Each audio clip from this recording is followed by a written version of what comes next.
The woman found something strange on the side of the highway. In such a desolate place there was actually a museum. Driven by curiosity, the woman mustered her courage and walked toward it, but the closer she got to the building the weirder it felt. It was clearly an abandoned house that had been deserted for a long time, but on the door it said open at 11 o'clock. The woman checked the time, and decided to look around first. Unexpectedly she saw a car parked on the side, which was enough to prove that someone was inside. Who would build a museum in a place like this? And what could be the purpose of its existence? Just as the woman's mind was racing, she suddenly heard the sound of a door opening. A man dressed in outdated clothes walked out from inside. He had thought there would be many customers today, but it turned out only Daisy came. The man said he was the curator here, and told her if she was timid, she shouldn't go inside so easily. That only made Daisy even more curious. She couldn't wait to step inside, and that's when the story really began to reach its climax. When you finish watching it, it will definitely overturn your understanding. The curator first checked Daisy's backpack. After she passed the security check, he officially began this mysterious journey.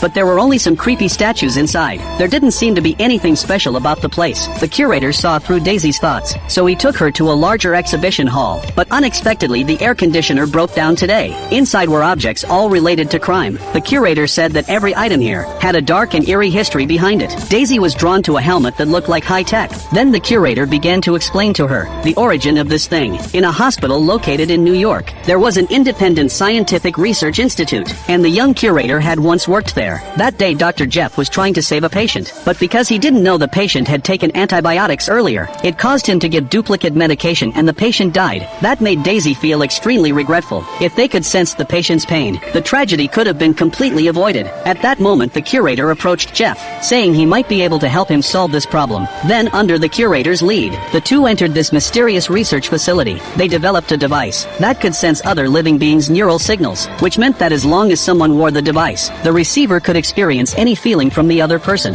The curator said if doctors could accept this experiment, they could truly feel the patient's pain, and yet suffer no harm themselves. It was basically like having the ability to read minds. Jeff agreed without hesitation, and successfully had the neural receiver implanted through surgery. They placed the device on the tester's head. The curator poked the woman's hand with a pencil, and Jeff could feel the sting on his fingertip too. With the help of this miraculous invention, Jeff managed to save countless lives, but he also endured all kinds of indescribable pain. With the help of this device, Jeff could easily find the cause of a patient's illness. His reputation in the hospital gradually grew. Even his life after work was twice as joyful, until the day one patient appeared, which completely changed his fate. It was a kind of pain Jeff had never felt before. He experienced an unprecedented level of suffering, but he didn't know what the illness was, until the numbers on the monitor dropped to 0. Jeff fainted along with the death of the patient. Later they learned the man had been poisoned, and Jeff had personally experienced what it felt like to take a trip through hell and back. From that moment on, he became obsessed with pain. When it came to the suffering of patients, he felt an unspeakable pleasure, like how people are addicted to chili peppers. Once you taste it, you can never quit. Since then Jeff spent every day in the hospital. Whenever there were no patients, he became irritable and restless. That night an emergency patient was finally brought in.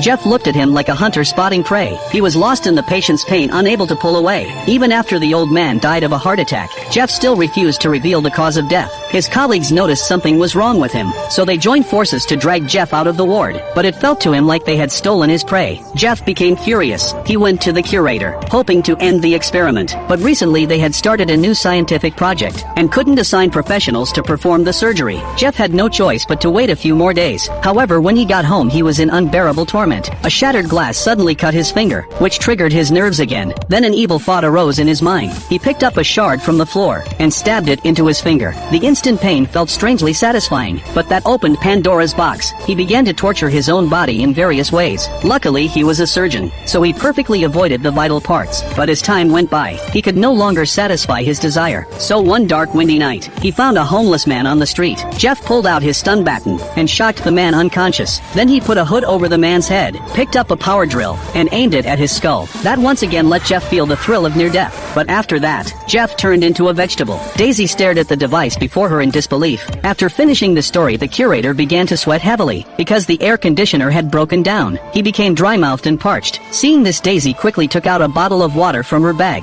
After the curator finished drinking, he began to tell the story of the creepy toy monkey, and it was also the saddest one in the whole museum. The story started with an unfortunate family of 3. The wife was about to take a photo of her family, but an accident happened all of a sudden. Although the woman survived, she became a permanent vegetable. The husband stayed by her side all along, but after several several years, there was still no miracle, until one day the curator found the man, and said they were developing a new project that could help solve his troubles. They could extract the woman's consciousness, in digital form, and place it into the host's brain. Simply put, humans only use 40% of their brain capacity. Most of it is left idle. With this technology, they could place the woman's consciousness inside the man's brain. They would share the same sensations, and she could see everything the man saw. After much thought, the man finally agreed to their plan. It might be the only way to bring his wife back to him. As the doctor extracted the woman's consciousness, he then implanted it into the man's brain. The moment he opened his eyes, his wife appeared in a virtual space, and through the man's perspective, she could clearly see the outside world. She could even talk to her husband. The man could hardly believe he could actually hear his wife's voice so clearly. The curator told the man to take a bite of an apple. The woman inside felt the same sensation. The man nervously took a bite, and the taste of the apple instantly reached the wife's mouth.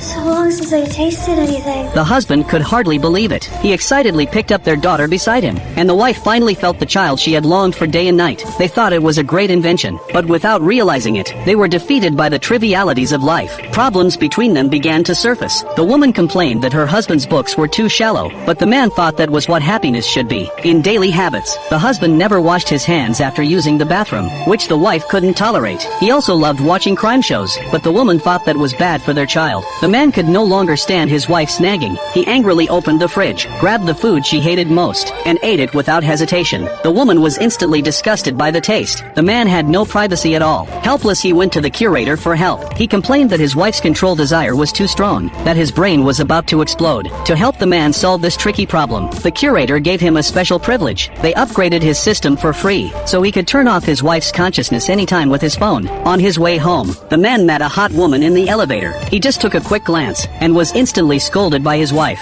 Even his physical reactions couldn't escape her perception. That caused another argument between them. The man couldn't take it anymore. He angrily turned off the system. When the woman was awakened again, she realized months had passed. She couldn't understand her husband's behavior, but for the sake of their child, she chose to compromise. They made an agreement that except on holidays, the woman would stay turned off, like visitation rights after a divorce. But that kind of life didn't last long. The appearance of the female neighbor broke the peace. The man gradually fell for her. He even took the child out with her. Watching them play with her husband and daughter, the wife felt a deep sense of sorrow. They argued once again because of it, so they went to the curator for answers. The curator suggested a removal surgery, but the man said that was too inhumane, and their child couldn't live without a mother. So the curator offered another plan. He took a toy monkey out of a drawer. It could also hold a sensory receiver. The monkey's eyes were cameras. Through them she could see the world. After the curator's long persuasion, they finally agreed to the plan. But when the woman was awakened again, she found herself trapped inside the toy. Her voice could not be transmitted. The monkey's program was still unfinished. She could only express emotions through buttons on the chair. One button for happy, and the other for sad. Monkey loves you.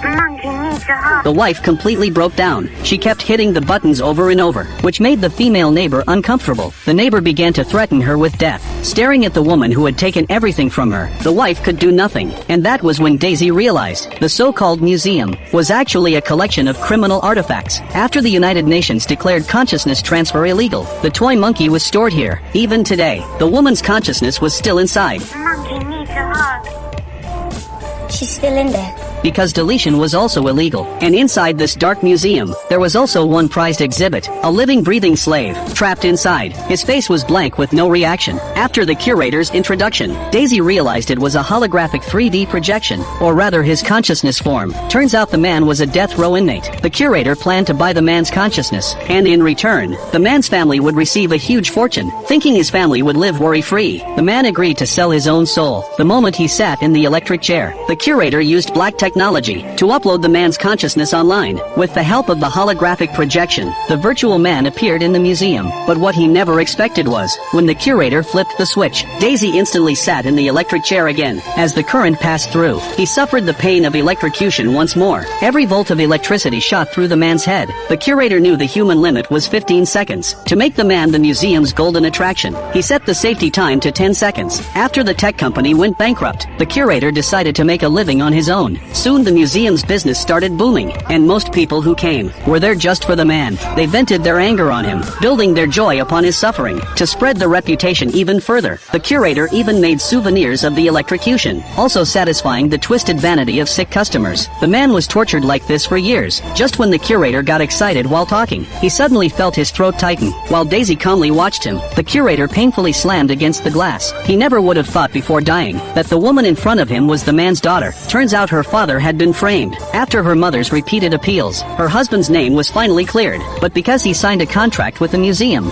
no matter how much his wife protested, the man remained trapped there. The museum's business grew colder and colder, and was despised by almost everyone. To keep the money coming in, the curator even increased the shock duration to please those sick customers, until one particular customer showed up. Seeing the pile of cash in his hand, the curator once again lost his principles, and the man became a vegetable because of it. Later the wife came to the museum, and when she saw her husband tortured into unconsciousness, she completely broke down. After returning home she fell into despair, and eventually ended her own life in depression. Today happened to be her father's birthday. The bottle of water the curator drank earlier had already been tampered with by Daisy, and the air conditioner malfunction was also sabotaged before she came in. Then she took out the consciousness extractor, and right before the curator's death, she downloaded all of his consciousness. She wanted to take revenge the same way, by transferring his soul into her father's virtual body. She wanted the curator to feel her father's pain himself, but this time, she didn't set any limit. The curator would loop endlessly in the man's body. Her father was finally freed from his torment. The curator was turned into a meme. In the end, Daisy took the pitiful toy monkey and left this place forever, while the Black Museum eventually vanished from the world. Then I just found the next film you need to watch. Now before I get into it, if you're looking for new TV shows or movies to watch or the latest news and updates about Hollywood, hit that follow button.